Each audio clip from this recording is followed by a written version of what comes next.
ಈಗಾಗಲೇ ರಾಮನ ಪ್ರಾಣ ಪ್ರತಿಷ್ಠಾಪನೆಗೆ ದೇಶ ವಿದೇಶಗಳಿಂದ ಪ್ರಾಣ ಪ್ರತಿಷ್ಠಾಪನೆಗೆ ಅನೇಕ ಉಡುಗೊರೆಗಳು ಸ್ಮರಣಿಕೆಗಳು ಬಂದು ಸೇರಿವೆ. ಅವುಗಳಲ್ಲಿ ವಿಶೇಷವೆಂದರೆ 108 ಅಡಿ ಅಗರಬತ್ತಿ. ನಾನು ಕರ್ನಾಟಕ ಪ್ರೈಮ್ ಟೈಮ್ನಲ್ಲಿ ನಿಮ್ಗೆ ತೋರಿಸಿದ್ದೆ ಯಾವ ರೀತಿ ಆ 108 ಅಡಿಯ ಅಗರಬತ್ತಿ ಹೋಗ್ತಾ ಇತ್ತು ಅಂತೇಳಿ. ದೊಡ್ಡ ಗಾಡಿ ಮಾಡ್ಕೊಂಡು ಹೋಗ್ತಾ ಇದ್ರು. ವಡೋದರಾದಲ್ಲಿ ತಯಾರಾದ ಈ ಅಗರಬತ್ತಿ ಅಯೋಧ್ಯೆ ತಲುಪಿದೆ. 6 ತಿಂಗಳ ಕಾಲ ಸಮಯ ತೆಗೆದುಕೊಂಡು ತಯಾರಿಸಿರುವ ಈ ಅಗರಬತ್ತಿಯನ್ನು ಇಂದು ಹಚ್ಚಲಾಗಿದೆ. 3610 kg ತೂಕದ ಪರಿಸರ ಸ್ನೇಹಿ ಅಗರಬತ್ತಿ. ಇದು 1.5 ತಿಂಗಳು ಉರಿಯತ್ತಂತೆ. ಅದರ ಪರಿಮಳ 1.5 ಕಿಲೋಮೀಟರ್ನಷ್ಟು ದೂರ ಹರಡುತ್ತೆ. ನೋಡಿ, ಭಕ್ತ ಪಾರ್ವಾಡ ಎಂಬಾತ ಭಕ್ತರಿಂದ ದೇಣಿಗೆ ಪಡೆದು 5 ಲಕ್ಷ ರೂಪಾಯಿ ಖರ್ಚಾಗಿದೆ. ಭಕ್ತರಿಂದ ದೇಣಿಗೆ ಪಡೆದಿದ್ದಾರೆ, ಲೋನ್ ಮಾಡಿದ್ದಾರಂತೆ ಈ ಅಗರಬತ್ತಿ ತಯಾರು ಮಾಡೋದಕ್ಕೆ. 3610 kg, 1.5 ತಿಂಗಳು ಉರಿಯತ್ತೆ. ಇದು 45 ಡೇಸ್, 1.5 ಕಿಲೋಮೀಟರ್ ತನಕ ಇದರ ಪರಿಮಳ ಬರುತ್ತೆ. ನೋಡಿ ನೋಡಿ ನೋಡಿ ನೋಡಿ. ಹಾಂ, ಉರಿಸೋದೇ ದೊಡ್ಡ ಕಷ್ಟ ಅಲ್ವಾ ಇದು? ಪಾಪ ಭಕ್ತಿಯ ಪರಾಕಾಷ್ಠೆ.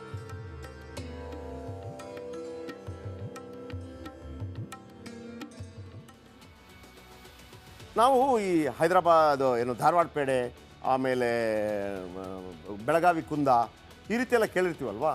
ಹಾಗೆಯೇ ರಾಮ್ ಪೇಠ ಅಂತೇಳಿ ಒಂದು ಮಿಠಾಯಿ ಇದೆ. ಇವತ್ತು ಅಯೋಧ್ಯೆಗೆ ಒಂದು ವಿಶೇಷವಾದಂತಹ ಖಾದ್ಯ ಬಂತು, ವಿಶೇಷ ವಾಹನ ಬಂದು ತಲುಪಿದೆ.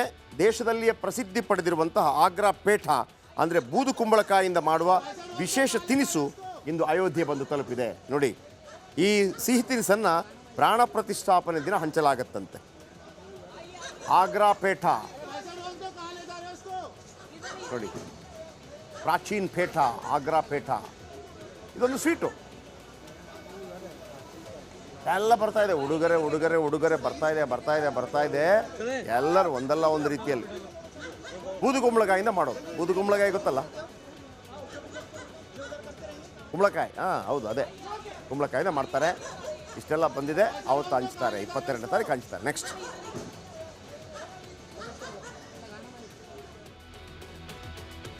ಇನ್ನು ನಮಗೆಲ್ಲ ತಿರುಪತಿ ಲಡ್ಡು ಅಂತಂದರೆ ಭಾಳ ಫೇಮಸ್, ದೊಡ್ಡ ಲಡ್ಡು. ಕೃಷ್ಣನ ಊರು ಯಾವುದು? ಮಥುರಾ. ಈಗ ಮಥುರಾ, ರಾಮ ಮತ್ತು ಕೃಷ್ಣ ಭಗವಂತನ ಅವತಾರ ಅಂತ ನಂಬುದವರು ನಾವು. ಯಾಕಂದರೆ ಭಗವಂತನಿಗೆ ಭಾಳ ಹತ್ತಿರವಾದಂಥವರು, ಭಗವಂತನ ಎಲ್ಲ ಗುಣಗಳನ್ನು ಮೈಗೂಡಿಸ್ಕೊಂಡಂಥವರು, ಪವಾಡಗಳನ್ನು ಮಾಡಿದವರು ಅಂತ ಹೇಳಿ. ರಾಮ ಮತ್ತು ಕೃಷ್ಣ, ಹರೇ ಕೃಷ್ಣ ಹರೇ ಕೃಷ್ಣ ಕೃಷ್ಣ ಕೃಷ್ಣ ಹರೇ ಹರೇ, ಹರೇ ರಾಮ ರಾಮ ರಾಮ ಹರೇ ಹರೇ ಅಲ್ವಾ.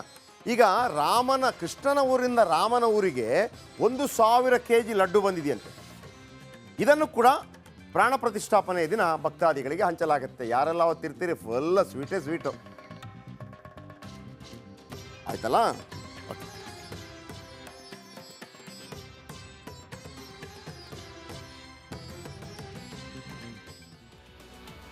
ಇನ್ನು ಶ್ರೀರಾಮನ ಊರು ಅಯೋಧ್ಯೆ ಐತಿಹಾಸಿಕ ಕ್ಷಣಕ್ಕೆ ಸಾಕ್ಷಿ ಆಗ್ತಾ ಇದೆ. ಸಾವಿರಾರು ರಾಮ ಭಕ್ತರು ಅಯೋಧ್ಯೆಗೆ ಬಂದಿದ್ದಾರೆ.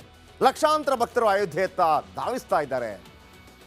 ಎಂಥ ಸಂಭ್ರಮ. ಒಂದು ಪುಟ್ಟ ಊರಿ, ಅದು ಪುಟ್ಟ ಊರು. ಅಲ್ಲಿ ಈಗ 30,000 ಕೋಟಿಯ ದುಡ್ಡಿನಲ್ಲಿ ಅಭಿವೃದ್ಧಿ ಆಗ್ತಾ ಇದೆ. ಹಾಗಾಗಿ ಆ ಇಕ್ಬಾಲ್ ಅನ್ಸಾರ್ ಇದ್ದಾರಲ್ಲ, ಅಂದರೆ ಬಾಬರಿ ಮಸೀದಿ ಪರವಾಗಿ ಹೋರಾಟ ಮಾಡಿದವರು, ಕೊನೆಗೆ ಬಿಟ್ಬಿಟ್ರು. ಮೋದಿಗೆ ಹೂ ಹಾಕಿದ್ರು. ಹೂ ಹಾಕ್ಬಿಟ್ಟು ನನ್ನನ್ನು ಕರೆದ್ರೆ ನಾನು ಬರ್ತೇನೆ ಅಂತ ಹೇಳಿದರು ಅಯೋಧ್ಯೆ ರಾಮ ಮಂದಿರ ಉದ್ಘಾಟನೆಗೆ. ಅವ್ರನ್ನ ಕರೆದಿದ್ದಾರೆ, ಅವ್ರು ಬರ್ತಾರೆ.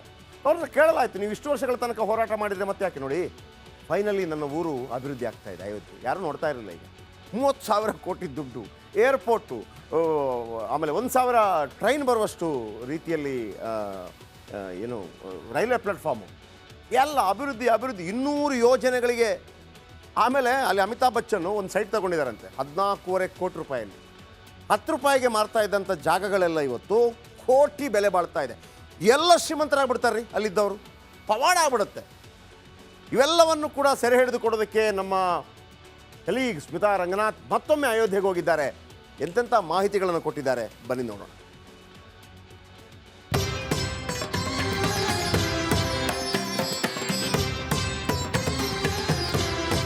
बधाई हो बधाई हो बधाई हो।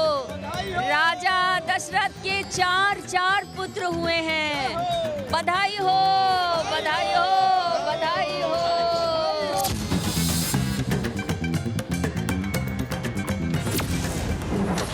ಹೈದರಾಬಾದ್ನಿಂದ ಬೈಕ್ನಲ್ಲಿ ಅಯೋಧ್ಯೆಗೆ ಬಂದ ಭಕ್ತ. Motorcycle two wheeler two wheeler से आया हूँ।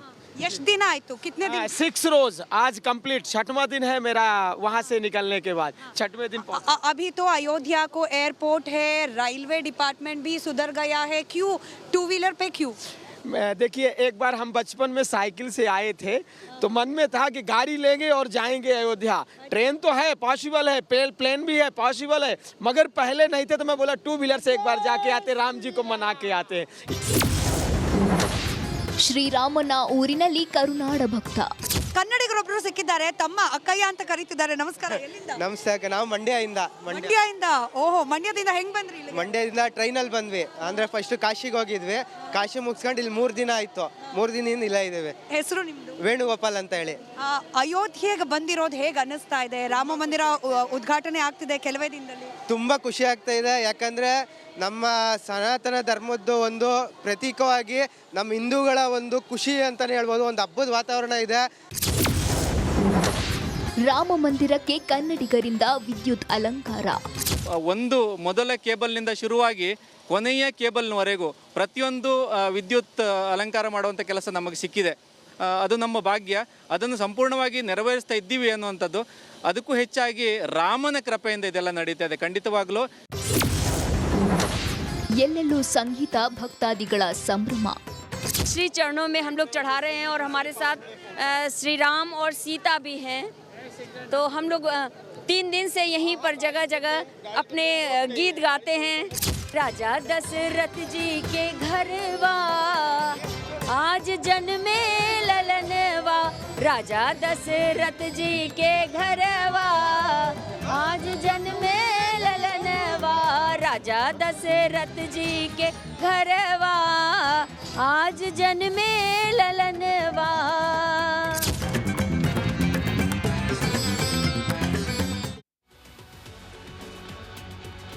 ಒಂದು ಕಾಲದಲ್ಲಿ ಈ ಬಾಲಮಿತ್ರ, ಬೊಂಬೆ ಮನೆ ಇದರಲ್ಲೆಲ್ಲ ಕಾಶಿ, ಅಯೋಧ್ಯೆ, ಅವಂತಿಕ, ಹಸ್ತಿನಾಪುರ ಅಂತ ಹೇಳುವಾಗ ಯಾವುದೋ ಕಾಲದಲ್ಲಿ ಇತ್ತೇನೋ ಅಂತೇಳಿ. ಬಟ್ ಅಯೋಧ್ಯೆ ಈಗ ಇದೆ.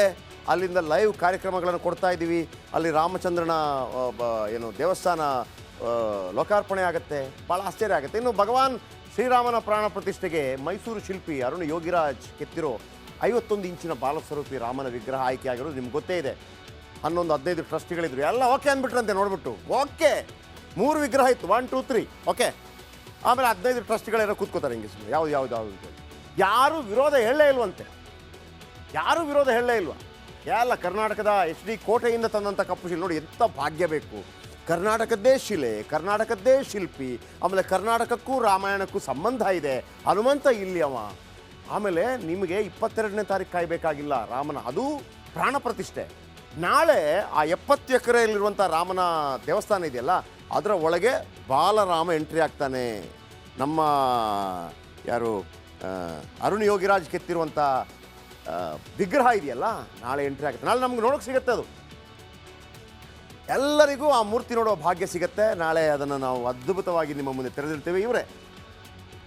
ಇವರೇ ನಮ್ಮ ಅರುಣ್ ಯೋಗಿರಾಜ್ ಅವರು. ಅನೇಕ ಮೂರ್ತಿಗಳನ್ನು ಕೆತ್ತಿದ್ದಾರೆ. ಆದರೆ ಬನ್ನಿ, ಇದರ ಬಗ್ಗೆ ನಿಮಗೆ ಕೆಲವು ಮಾಹಿತಿ ಕೊಡ್ತೀನಿ. ಹೇಗಿರುತ್ತೆ ಈ ಮೂರ್ತಿ?